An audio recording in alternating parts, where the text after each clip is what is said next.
Magandang araw mga kaibigan. Ito, gusto kong i-share sa inyo ang napakatapang na pagpapahayag ni Attorney Vic Rodriguez. Sinisingil niya ang isang senadora at isang kongresista sa ginagawa nilang pag-cover up sa kontrobersya sa blank item sa BICAM report. Nakakabilib talaga itong si Attorney Vic Rodriguez. Mabuhay ka, Attorney Vic Rodriguez. Okay, pakinggan natin ito at bigyan natin ng reaksyon. Lusot, singilin natin, ngayon nananahimik yung isang senador na sinabi niya, binasa niya at ipinagkatiwala na lamang niya sa kanyang mga staff na punan yung blanco. Magpalit ho kayo ng pwesto ng iyong staff. I-demote mo yung sarili mo at yung staff mo na nagbabantay ng Bicameral Conference Committee report na dapat trabaho mo, i-promote mo. Siya ang gawin mong senador at ikaw ang dapat staff niya. Para magsipag ka naman. Kaya ka na riyan, binabayaran ka, sumasahod ka mula sa kaban ng bayan, mula sa buwis na binabayad ng mamamayang Pilipino para gampanan mo ang trabaho mo. Hindi ka kasi pwedeng tugis ka lang ng tugis doon sa issue ng Pogo. Wala ho tayong pakialam diyan sa kaso ni Alice Guo. At tandaan ho nyo, yung mayor ng Bamban, lahat po yan siniyasat nila, pati nga yung birth certificate napakasela nila sa dokumento pati passport, pati sa kung saan nag-aral, anong eskwelahan ng elementarya, sinong kaklase mo, bakit itong budget hindi mo binasa? Akala ko ba ganyang kakasino bilang mambabatas? Yan yung imaheng pinoproject mo. Bakit dito sa 6.32 trillion budget, tila nabulag ka?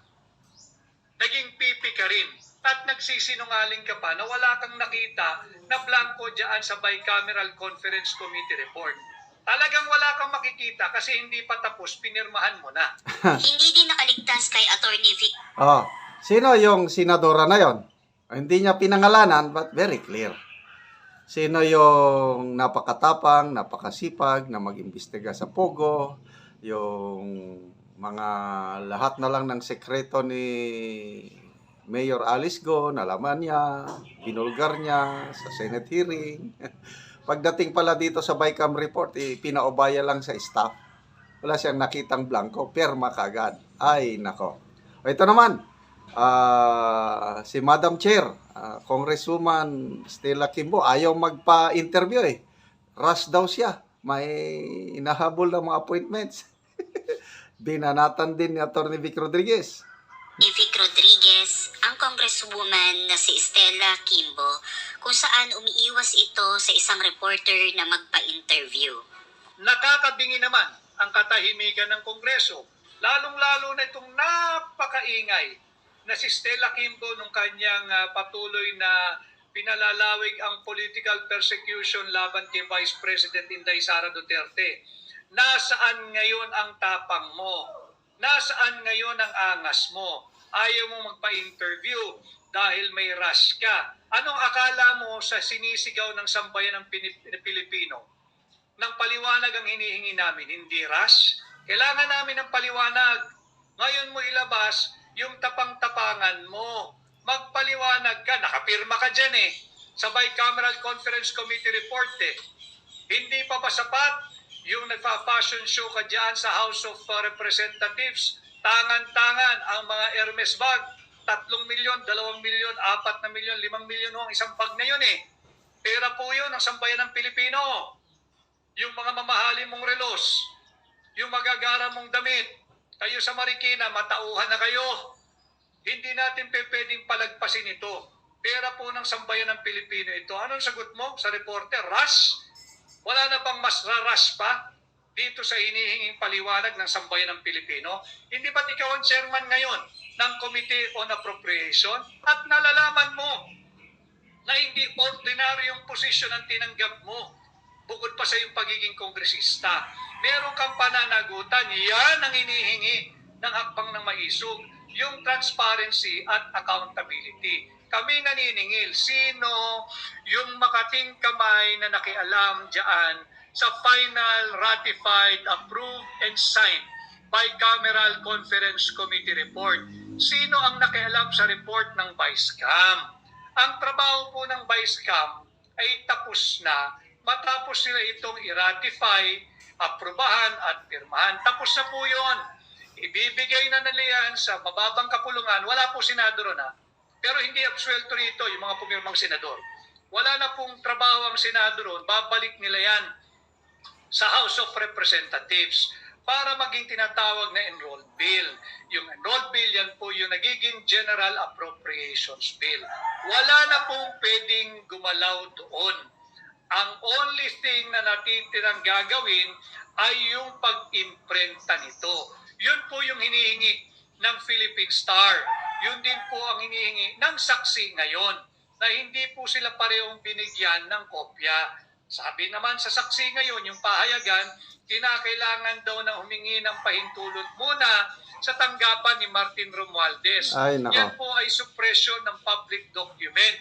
Kaya nga dito may nagaganap na napakalawak, napakalaking cover-up. Kinakailangan malaman po nyo ito nang hindi po tayo patuloy na binubudol ng administrasyon ni Bongbong Marcos. Ang kopya ng General Appropriate at ito na nga po yung nagiging napakainit na usapin ng unconstitutionality sapagkat kailangan malaman po natin sino yung makating kamay na nagpuno ng mga blanco doon sa Bicameral Conference Committee report. Una discovery ni Congressman Sid Ungap. Si Congressman Sid Ungap po ang ating dapat pasalamatan. Siya po ang nakadiscovery nito.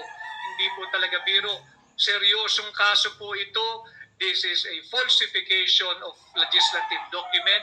Criminal po ang ginawa nila. Hindi po tayo titigil hanggat di natin sila napapanagot. Ilabas po nila ang kopya ng enrolled bill.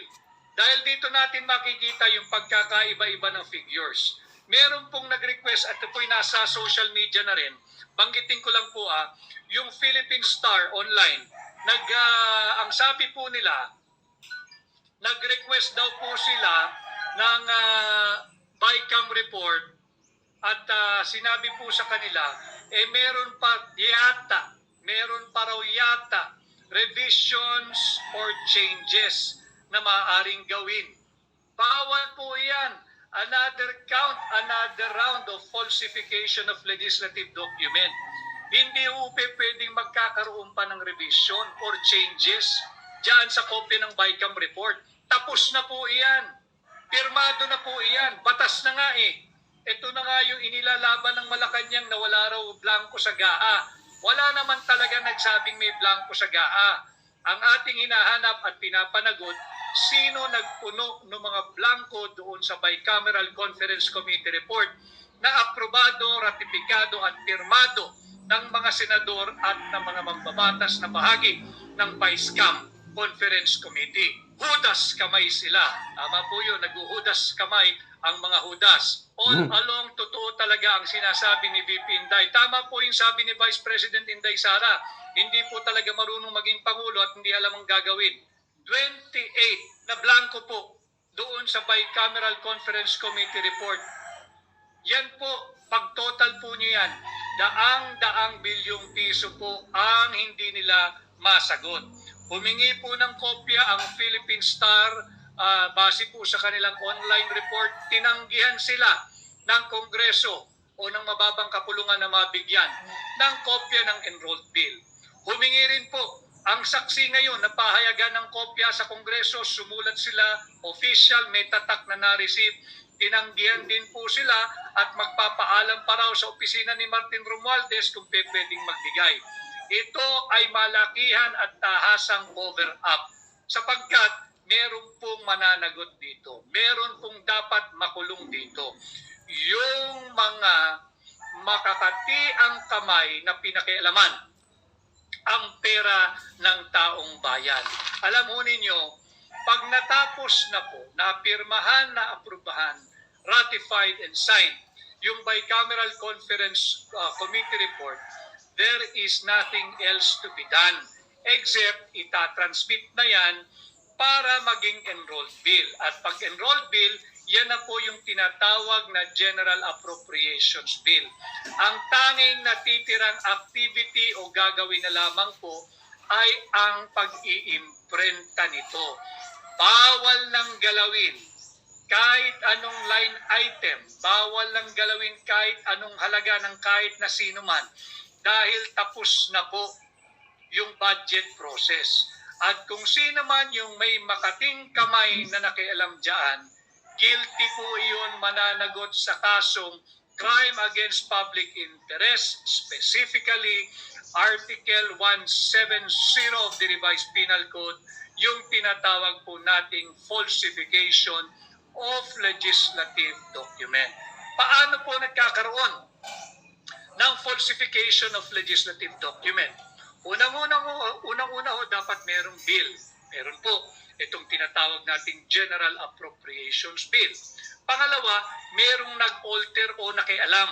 Merong nagbago ng mga line items, o mga item for appropriation, pati yung halaga ng allocated budget o ng appropriated budget. Pangatlo, yung gumalaw, yung makakating kamay, pwede po siyang babae, pwede siyang lalaki, pwede po silang grupo, kaya po natin inaalam, ay mga walang authority na galawin yung halagang yan. Wala na po, kahit kongresista ka pa, kahit senador ka pa, wala ka ng authority kasi tapos na ho. Pirmado na eh. Pirmado na. Hindi po draft yun, kagaya ng unang palusot nung nagsabing draft yun. You do not sign a draft document. Draft nga eh. Pwede mo nga idiretso sa basurahan yan eh. Nga ho, si Boy Pirma, kailangan natin harapin pati kung sino si yung aling pirma. Sigurado meron dyan at kinakailangan nating panagutin. Kay Andy Hetchanova, Attorney Vic, my idol, inuubos na po nila yung Kaba ng Bayan. Last year pa ho nila inuubos to. Okay, so salamat po, Attorney Vic Rodriguez, sa tapang at malasakit mo sa taong bayan. Hindi natin ito titigilan. Tahasang panluloko sa taong bayan itong ginagawa nila. Kaya tuloy-tuloy natin itong talakayin sa ating channel. Mabuti na lang at may mga Attorney Vic, Congressman Ocab, Professor Cielo Magno at iba pang nagsasalita tungkol nito.